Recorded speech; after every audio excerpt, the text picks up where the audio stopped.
IFM News. IFM News. IFM News. Lokal. May patungpalan ti multa dagiti kumpanya saan pa yan nagtulnog iti pan nakaikata wenno pan nakadalos dagiti spaghetti wires dito'y probinsya.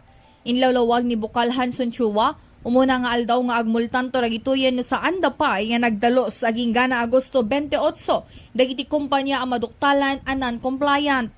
Inbatad na nabayagan nga naikan ti pawayway dagitoy tapno simpaan na dalusan kan ikkatan dagiti dead wires wenno waya saan na nakasapulan. Kinunana, agmulta ragito iti 1,000 a pisos iti kada waya iti kada aldaw, mangrugi iti nanakamat nga petsa. Iti dinamag ko, dinobalsi ko dagiti kontraktor da. No maalam dagiti kontrata da, install new wire and remove old. Di ba pa may andamit, handay kakatenta dati, either putulin dan, when ibati dato no kwa, nakalaylayamin yan, in fact, sadly apo, hindi man April yan na napasamak tapasukin. Talaga nga naala dito yun na tapos talaga nga nagaradgadan ni bagbagi na apo.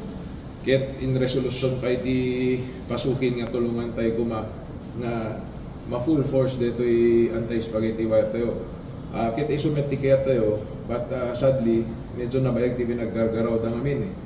So maybe no, that to penalty medyo agpanunot dan. Kasi as of now, medyo mabitin tayo pa lang. Although ada makikita tayong O'Brien da, medyo mabitin ta. Namunganay dito kalpasan ang naobserbaran ti Bukal dagiti nakalaylay awaywaya nga rason na pay ti disgrasya kan makaipakailaang ti saan na napintas sa buya. Mangnamnaman ni Chuway ti koordinasyon dagiti kumpanya tapno madalusan na kan makisayan ti problema ditoy Ilocos Norte. Para iti IFM News, Idol Bernadette Toledo, Tatak, IFM. IFM News. IFM News. IFM News. Lokal.